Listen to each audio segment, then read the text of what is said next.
Hello and welcome to another episode of Who Knew in the Moment, the podcast. I'm your host, Phil Friedrich, and today I am honored to have Michael Raymond with me.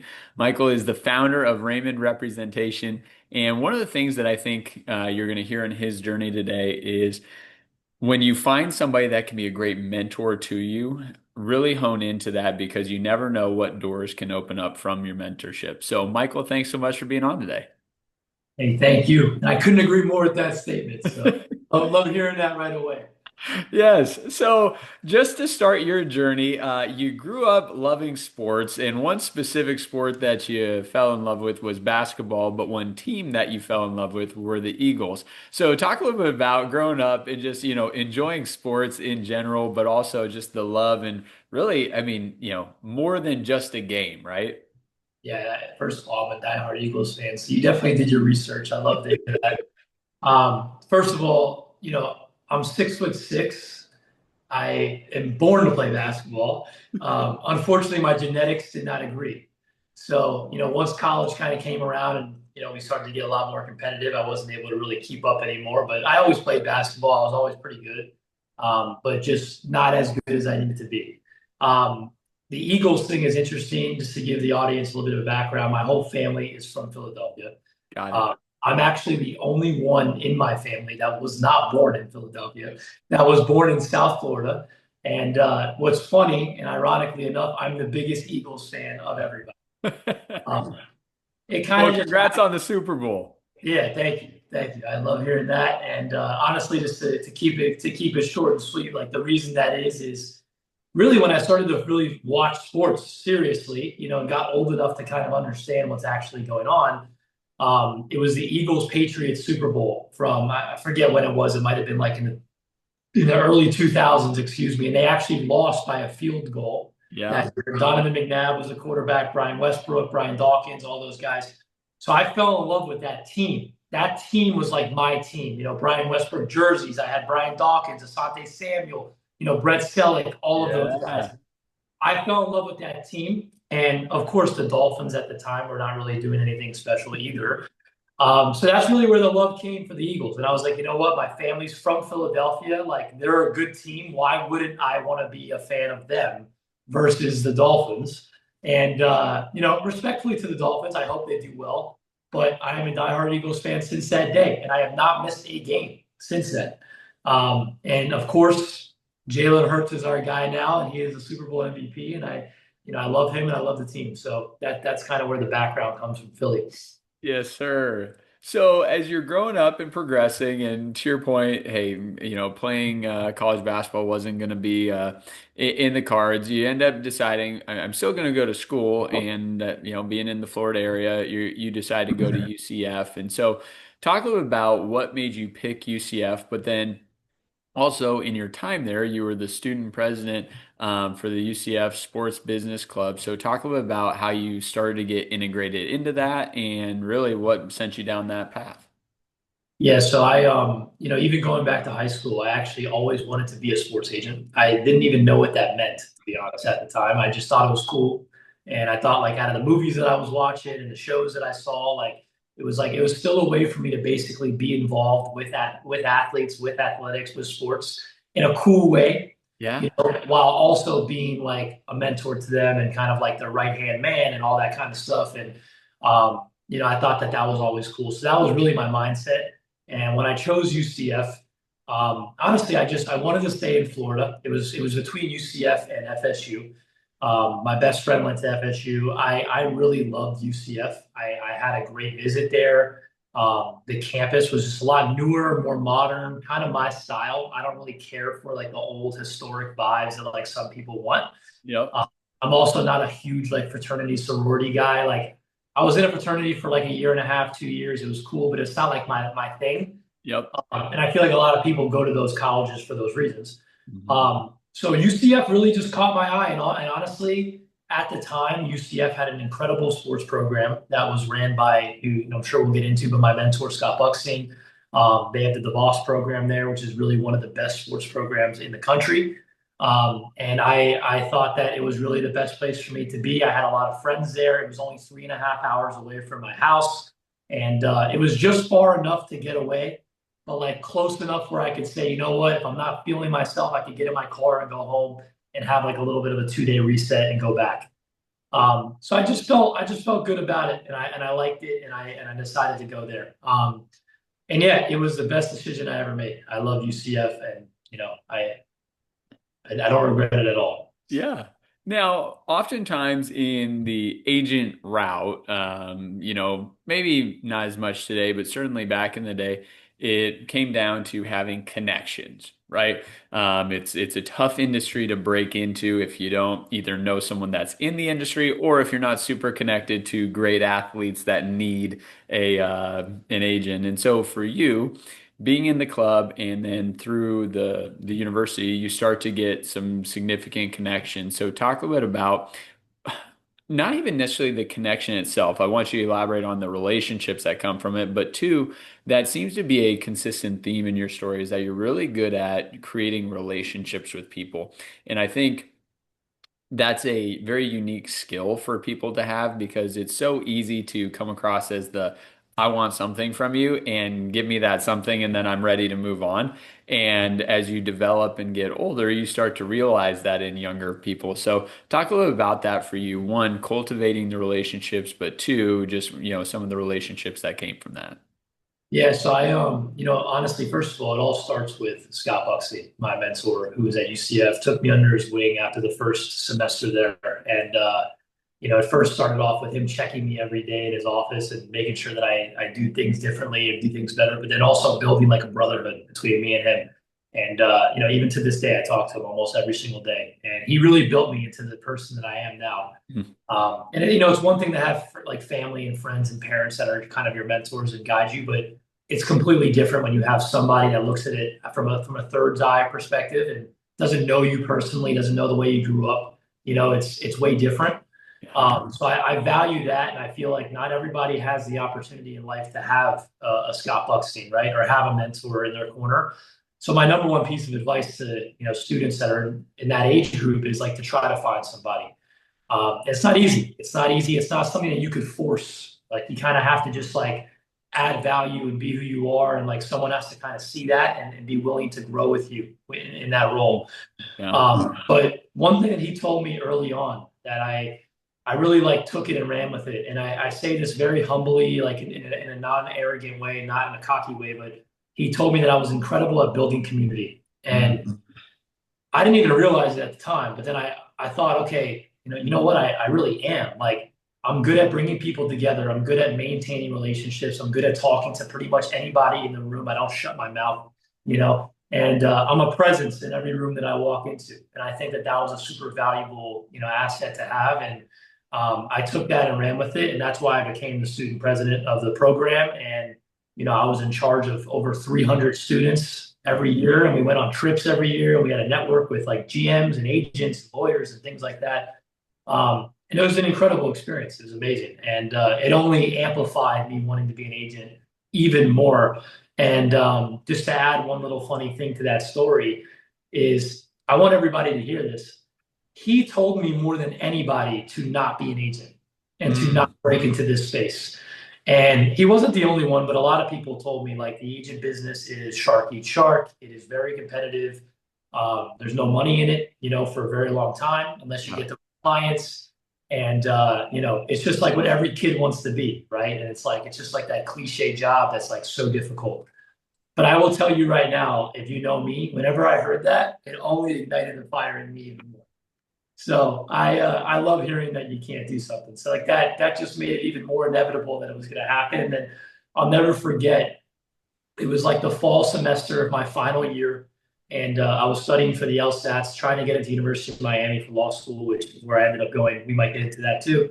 Um, he finally looks at me, and I had networked with a couple of agents. I was very close friends with the basketball team, going back to the relationships that I had. I was playing basketball with them. I knew all of them. They kind of looked at me as like that young leader, but like I think the reason that the basketball players really got along with me so well and really brought me kind of into their circle was not only was I showing them that I'm willing to put in the work, is like they believed in my vision. I was Mm. telling them as a junior or sophomore in college, like I'm gonna be your agent one day.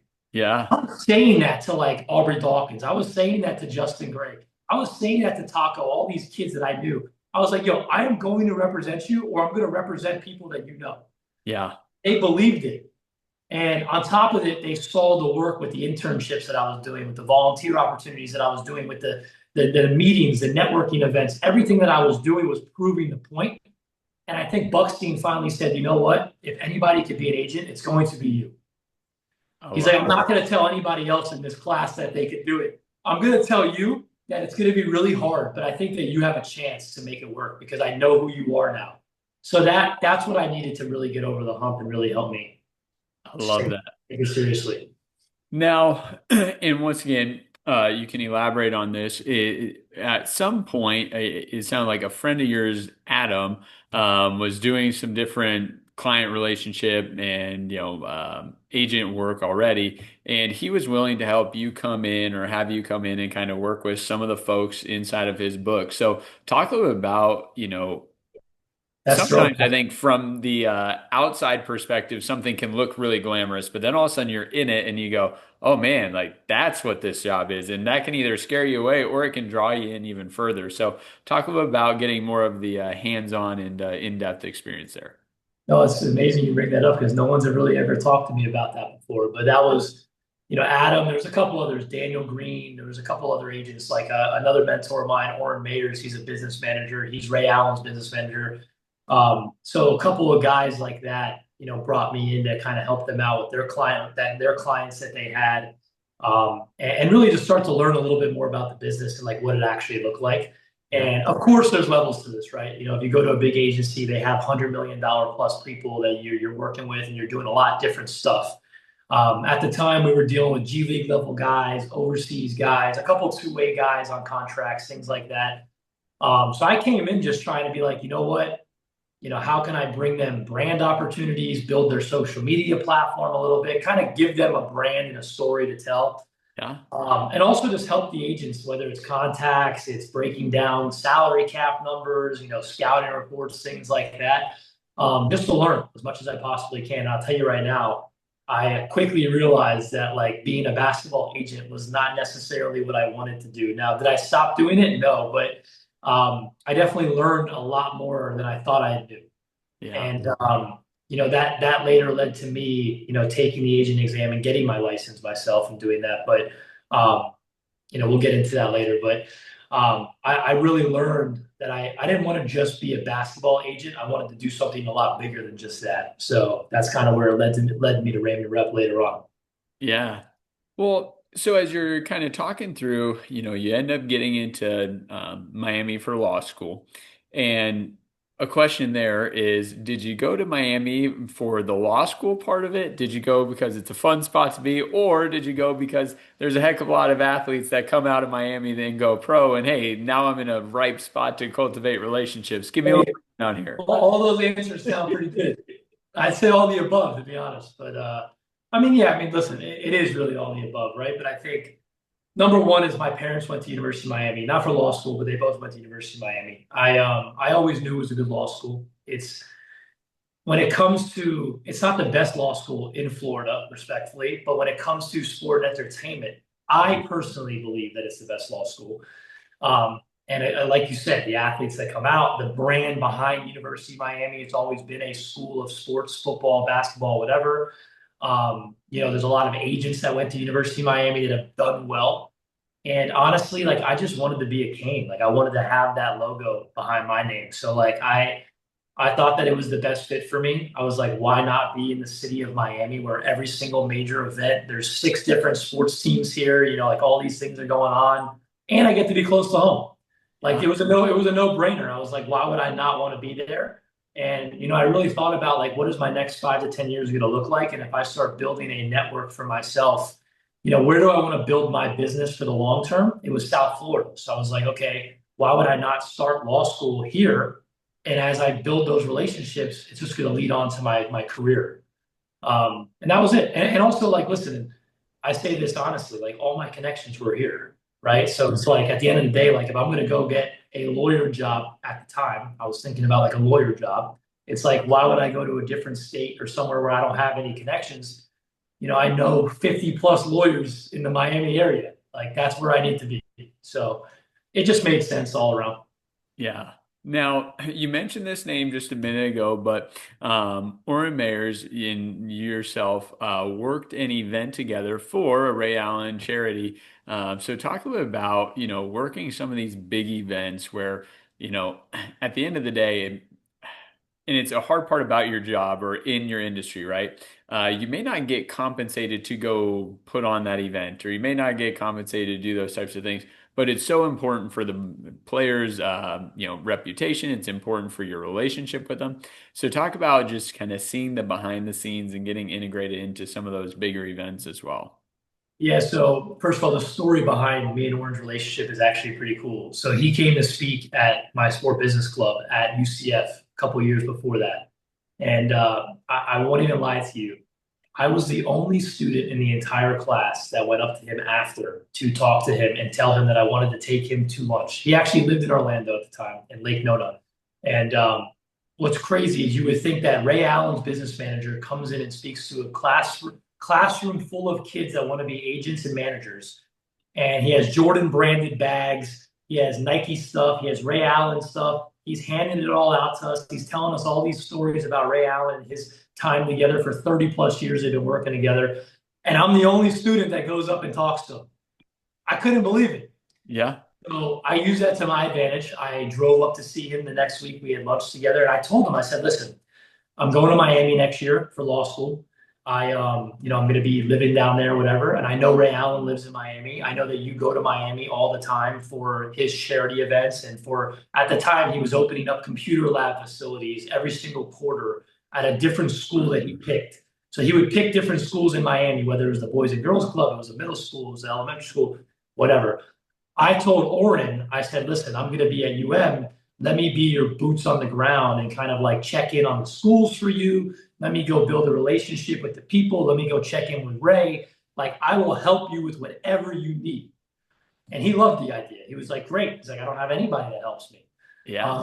So I took that role, and for about 2, 3 years, I was helping him with that, and going to all the events, and I built a great relationship with Ray Allen. Ray Allen's a phenomenal dude. I love him. I mean, the shot, the shot. He's an incredible guy though, and Oren, is to this day I love him to death. He's like family to me. He took me in and really just gave me a great opportunity. And again, it was never about money at all. It was about just being in the big rooms, getting in the rooms with guys like Ray Allen and guys like Dwayne Wade showing up, Rick Ross showing up. Like we had what's his name? I'm trying to think. He's a shooter who played on the Knicks, Tim Hardaway Jr. Oh, yeah. Like these guys were in the room and I was networking with these guys and I was telling them about what I was doing. And like, even Ray Allen just believing in me and saying like, yo, you're killing it. You're doing a good job. So like, that was what it was all about. And, again, I just valued my relationship with Oren so much. So That's great. Now, as you're telling the story, a phrase that I've heard many times came to mind, and that is, what makes common sense is not always common practice, right? And I think for you, you'd say, well, gosh, if I want to be a, sports agent, I should probably go talk to the guy that the university is bringing in for me to listen and learn from. And yet it's uncommon, right? You hear stories similar to that so frequently, right? Like, hey, I sent a DM to the CEO of this company and they responded and they said, yeah, no one really ever reaches out. And you go, well, I'm glad I did. So as you think about that for you and just, the relationship side of things, you mentioned being a presence in the room that you walk into and then doing the above and beyond. Hey, I'll drive to you to do lunch, right? I'll drive the extra distance. I'm not going to wait until the next time you're back in town. It really starts to separate you from other people, right? So talk a little bit about that for you and just the relationships that you've had over the years and how you maybe one or two additional stories of things that you've done above and beyond just that you know hey, good to meet you, taking it that step further and how that's helped. yeah, no, it's a great question. You know what? I don't know where it started.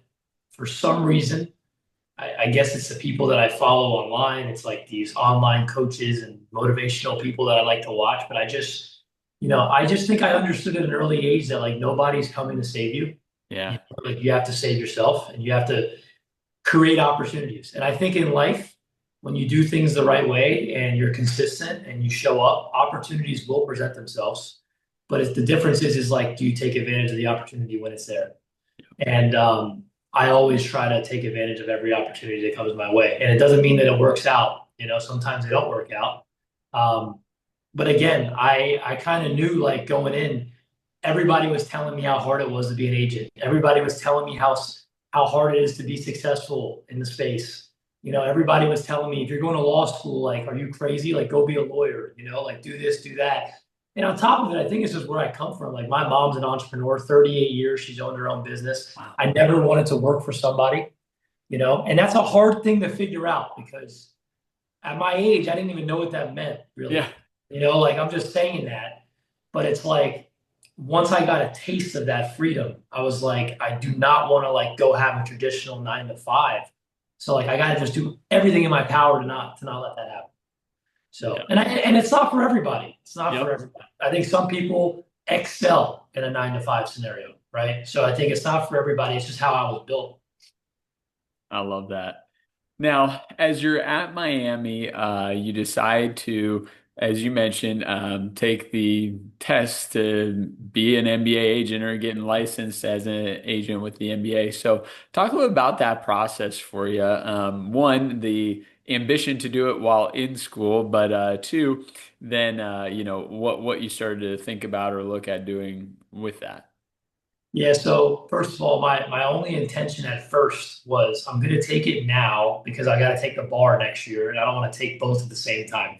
And when you look at it, the bar is in July and the NBPA exam is in July as well.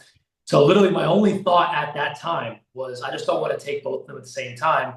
And I don't want to have to wait another year to take the MBA exam because that's going to put me a year behind. Yeah. I said, you know what? I'm a 2L. Like I have extra time right now. I can study for this thing in a month and knock it out and probably pass it. So that was my mindset. I surrounded myself with like 3 or 4 agents and this guy, Keith Smith, who's incredible. He's a basketball analyst and scout. I DM'd him on Twitter. He knew the salary cap and the CBA inside and out. He would get on calls with me every week and tell me what I needed to know. And shout out to him, by the way. I haven't talked to him in years, but shout out to him. And I passed. And at the time, that was it. I was like, great, I passed. Let's put it to the side. I'm not worried about it right now. Little did I know, a couple months after that, my first friend slash client, Justin Gray out of Texas Tech, his cousin, Marshall Holmes, which I went to college with at UCF, reached out to me and said, hey, you know what? My cousin's looking for a new agent. This might be the opportunity for you to kind of get your skin in the game. And I pitched him. I told him that, you know what, I'm new, I'm young, but promise you right now, I'm hungrier than ever, and I have the connections that I need. I've surrounded myself with incredible people. Anything that you need to get done, I will get it done. And he believed it, and he was my first. He was my first client that I signed, and that led to me working with Aubrey Dawkins after that. Which, going back to my story at UCF, I said I was going to represent him, like putting that together. And fast forward like 5, 6 months, I ended up having about 5 or 6 basketball clients. I even went to my first NBA summer league that summer, and we had 2 guys actively playing for NBA teams during the summer Wow. league. It was an incredible experience. It was very cool. I had another kid named Emmett Williams who played. He played at LSU. He was the Jordan Brand Classic MVP. He had 51 points at the Jordan Brand Classic. Signed him. He ended up signing with the LA Clippers G League team for the year. He was back and forth with them. So I was really getting a lot of great experience. I was getting a lot of great experience there. And, kind of wrap up the story, I ended up partnering with this guy who I still work with today. His name is Keith Kreider with Edge. He's an agent for 25 plus years. He's kind of been a mentor slash partner for me on the basketball side.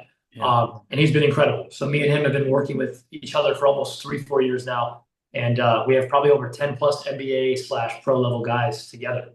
So Amazing. Amazing. yeah, it's been crazy. We literally had a call today about a kid who's with the Raptors and we might sign him to Maccabi Tel Aviv in Israel, which is awesome because like that's, the home base. So I love that. So Well, and there's great money to be made overseas these days, if you're a top talent you and do it at right. top You do it leagues. right. I love it. Now, for you, you also started to notice, kind of the brand and brand building, like you mentioned earlier, whether it's having a social media presence, having, business deals with outside partnerships. And at some point, you have the idea to pitch different parents and students about working with you and how you can connect and open doors to NIL and brand deals. And your first one that you signed is Trinity Lewis. So talk a little bit about the idea, where it came from, and then the execution there. Yeah, so real quick, just to rewind you a second, just to kind of get to that spot. Um, Fast forward about 8 months to a year post the basketball players that I was representing. Yeah. My first influencer that you could say, content creator, influencer, TikToker, whatever, was Clifford Taylor, and this was pre NIL. NIL didn't exist yet. Yeah. He reached out to me. I had an intern who had went to UF, and he went to UF. He was a tight end behind Kyle Pitts at Florida. Yeah. He DMs me, we start talking, and he's like, listen, I see a lot of content creators that are doing brand deals with companies, and I just want to figure out how to monetize. Can you help me with that? And I guess at the time, I had a couple of brands that I had posted for like basketball camps and things like that. And I think he had maybe like 40,000 followers at the time or whatever it may be. Now he has over 1 million followers on TikTok, a couple 100,000 on Instagram. And I said, you know what? Like, I guess I'll try my best. Like I'll reach out to brands and try to get you deals. That's what started the marketing side of the business. Amazing. And I was doing deals with him. The first 2, 3 months we did deals. They weren't big deals at the time. They were like $500, $1,000, maybe $2,500 at the most. But with Gatorade, with Pep Talk Motivation, with SeatGeek, with these random little companies, a chocolate milk company, I forget the name, a coffee company, whatever. And they were paying him to make social media content, right? And that led to me going like, wow, this is like a lot more consistent. It's a lot more fun. I like talking to these brands every day. I'm meeting all these incredible people. And like, I can make a lot of money if I have like 20 clients that are doing the same thing as him. So that led to me signing like another 5 or 6 content creators over that year. Um, and the last thing I'll say about the content creators is my business really changed with AJ Green, who ended up becoming one of my biggest clients over the past couple of years. He's like one of the biggest football YouTubers on the planet, has millions of subscribers. He's made millions of dollars. Like he's killed it. He really elevated my business completely from where it was because I went from doing deals that were like a couple of grand to like 50,000, 100,000, 250,000, like the real stuff. And that's where I really like was like, holy crap, like this business of like content creators or like athlete creators, which is that's my mission at Raymond Rep, was like where we needed to go. I was like, we could continue to do the basketball stuff on the side, but we need to transition more into like an actual full service marketing agency. Then to get to your point, NIL becomes a thing. They passed the law July 1st. I'm sitting in my apartment with 2 interns calling every single student athlete or their parents that I know saying, yo, I'm a lawyer. Let me talk to your son, your daughter. Like, let me sign them. NIL, we know all about it. We're ready for it. We've been ready for it. Meanwhile, we weren't ready for it at all. We had no Yeah. idea. No one's been ready for it. No one knew about it. No one knew what was going on. All I was saying was, yo, we have 100+ brand deals that we've done deals with in the past. I'm going to bring you all those deals for your son or daughter. We're hungry, we're young, we know social media better than everybody. Like, let us just do it. And that led to us having, 10+ student athletes our first off season of NIL. I mean, we had Colin Castleton, Trinity, Emily Cole, Eric Ayala, Cameron McGusty, University of Miami.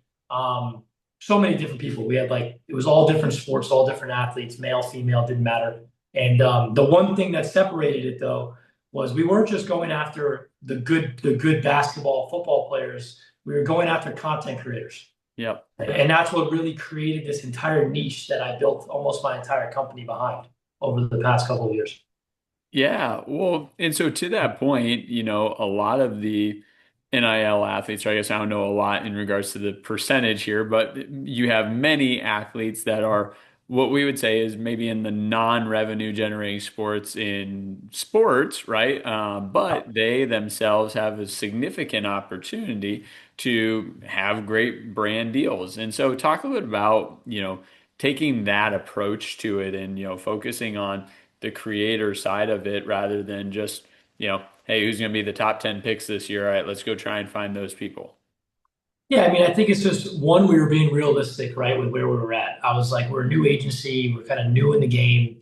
We're not going to get first round picks and lottery guys right away. Like, did I shy away from it? No. Was I like, you know what? Maybe one day one of our relationships will cultivate into that. And what's funny is now we've had the opportunity to work with guys like that and girls like that. But my mindset was like, okay, what is 90% of the business not doing? And I was like, our competition at that time was not CAA, was not Clutch, was not Wasserman, was not WME. Those are billion-dollar corporations that they sign 10 different first round picks every year. Like, we're not competing with that, right? It was okay, the boutique agents that are out there, like no disrespect, like the Rosenhauses, the Aaron Turners, like the guys that just focus on the contractual side of the pro, the NBA, the NFL, which is fine. They make a lot of Yep. money, they do a good job. I was like, they're not doing the marketing, they're not doing the NIL, they're not doing the social media, they don't really care, right? So those are the guys and the girls that we need to go after because they want them later. They want them for the draft. They want them, when they're going to make money off of them, whatever it may be. But we could get them now. Yeah. And that's what really can help us in building a roster. And I also thought like the only chance that we're ever going to get these kids as a pro athlete is if we have them for NIL also. Yeah. Because you put me in the room with three other agents that have a blank checkbook and they're saying, yo, I'm writing you a check, I'm buying you a Porsche, I'm doing this for your dad, I'm doing this for your uncle. I can't compete. I have no money, right? At the time. Yep. So like my mindset was let's have a killer social media platform. Let's showcase every deal that we do. Let's be better than them, be better than them in every single way when it comes to marketing, digital, etc. And let's be as relatable as possible with these young kids and their parents. And I think that it will work. And it worked. It worked because we ended up getting a lot of different student athletes over the years. And it's been perfect. Now, for you've talked a little bit about, hey, I hired an intern, hired a couple interns. For the growth of your business and where you see it going, I think everyone's different. Some people love to keep businesses more small, close knit, where hey, I'm more actively engaged in the day-to-day operations. I'm not, overseeing the business. I'm actively doing things. Other people are, hey, how can I get to CEO of the company, right? And I'm looking at it from a 30,000 foot point of view and not worried about the day in and day out, specific tasks regularly. What's kind of Michael's vision for Raymond Rep? Yeah, so it's a great question. So like I think the sports agency business is very unique and different in a way where I've seen agencies that are very small, very boutique, but do millions and millions and millions of dollars in business. And that's because it's all about who you represent, right? Yeah, As an agent, you're only as good as the talent that you stand behind. And that's what, Keith taught me that early on. And he's a good example. I mean, he's somebody who's done really well for himself for 30 plus years in this space and never sold out to anybody big. And I think it depends on your perspective and what you want to do long term. My vision for what we're doing has never changed. It has been I enjoy the freedom. I enjoy my own brand. I enjoy building the team out. I love motivating my people. I love being in the business still. I don't want to do a lot of the small things that I don't have to do anymore, thankfully. But my goal was never to become a CAA or a Wasserman with thousands of employees. I don't want to be that. yeah, To be honest with you, like as transparent as possible, the goal was 50 clients or less, $25 million plus in revenue, and then sell out in 10 years and be done. That's the ultimate goal, clean and simple. Like if I sell and I still have to work a couple years as part of the sale, fine. But like that's where I think the end goal will be. And I think that's what like my mind is set on right now. So honestly, we're at about 40 plus clients right now. And it's going to be just continuing to make that roster bigger and better every single year amazing. and trimming the fat, just trimming the fat. So but I have incredible athletes that I love, even the smaller ones that are just getting started, the ones that are freshmen that haven't made a lot of money yet. But have an incredible story and they're very good in their sport. And I think that they're going to kill it in the long term. So Amazing. Now, for you on the, relationship side that are creating some of these deals, What has been your avenue there? Is it, working with directors of marketing inside larger companies? Is it just, hey, I happen to know someone that was looking for, an NIL type of an athlete? Or is it just understanding brands and your athlete and which ones partner the best? Talk a little bit about the business side. Yeah, so first of all, we built out a partnerships team. And Andres Rocha, he's my head of partnerships. He has about three people underneath him, some interns too. It all started with me just doing deals, cold outreach, LinkedIn, email, DMing people, literally by myself while I was in school, just Yeah. sending those messages. And then obviously, as in any business, over the years, you build a nice Rolodex for yourself. And the most important thing is like maintaining those relationships over time, right? And I feel like that's what separates a lot of people. Is a lot of people do not know how to maintain relationships well. They know how to get relationships, but they don't know how to keep them for a long period of time. Yeah. And one thing that I tell my entire team all the time is it's not about the one deal; it's about 20. Yep. What I mean by that is like not dropping the hammer on the first one.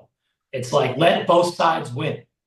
Because what you want is you want them to keep coming back and saying, hey, I just got this $50,000 budget for Crocs for an NIL campaign. You know what? We're calling Michael Raymond because he's going to take care of us. He's going to have a good roster for us. He's going to be reasonable, right? Yep. So like that was my mindset in the beginning, and obviously it's been the right one to have, I think. And we do a lot of cold outreach still. We obviously have a lot of inbound that comes in. It is a lot of directors of marketing. It's a lot of social media, managers. It's a lot of, it's a lot of brand agencies. Mhm. So it wouldn't be necessarily like Coca-Cola or Gatorade or like the actual company. It's a agency that represents 10 plus brands. Yep. That's been a really important relationship for us to have. So we have easily over 100 plus of those relationships now. Example Patrick at Influential, right? Like Patrick Hayes, perfect example. He Yep. brings me deals and opportunities all the time because of our relationship, and then all the new deals and brands that he gets, throughout the year. So I love it. I yeah, love it. Well, for you, as you're kind of you've shared the vision of, hey, if in 10 years I can grow it to, where we're at, what we're doing. But the second thing that, I would ask you is what has been the thing that you've enjoyed and appreciated the most about the career thus far? And what's maybe one of the things that you look back and you go, man, had I known this, maybe I would listen more to my professor that said, "Hey, maybe don't go into this world." that's a good question. The first part I think is what I love the most about it is that it changes every day. Yeah. I think that yes, like any other job or like entrepreneurial kind of endeavor, it's like 90% of your time is like what people don't see, right? Is like the Hmm. sitting on the computer all day, the 5 Zoom calls, the emails, the not so sexy. Yep. But then you have moments where like, we're flying out to Mexico City next month to go film a Pepsi commercial for the World Cup. Like I went to the Super Bowl for the Eagles game twice, like All-Star weekend. That's the stuff that like makes it like you pinch yourself and you're like, yo, this is like a dream come true right now. It's unbelievable. And you forget those moments sometimes. And I think sometimes you got to remind yourself of that. Um, I'd say the hard part about it is unfortunately, there's really no loyalty in this space, and that's one thing that really it sucks. But I've learned that the hard way over the years with clients, with teams, with agents, with so many people. There's just no loyalty in this space specifically, and I get it. It's because it's a very materialistic space. It's very money driven. It's very what are you doing for me today and tomorrow, like all the time. Yep.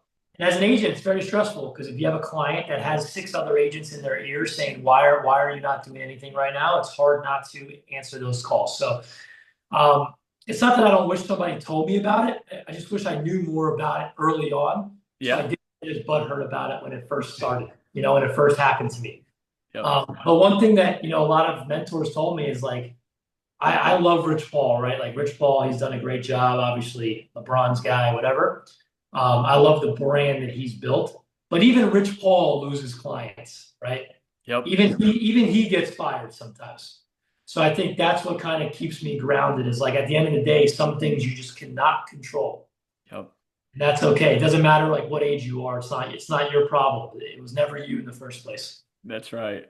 I So love it. yeah. I love it. Well, Michael, I want to say thanks so much for being on today, my man. And I guess before we wrap up, the question I'll ask is, are there any other who knew in the moment moments that you want to make sure to highlight in your journey thus far?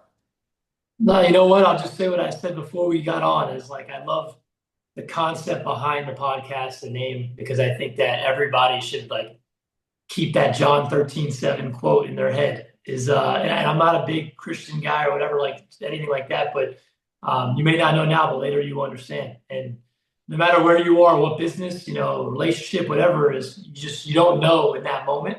And things feel like the world may be ending, right? Or like it's like the hardest thing you're going through, or like you're never gonna get past it, you're never gonna see the light.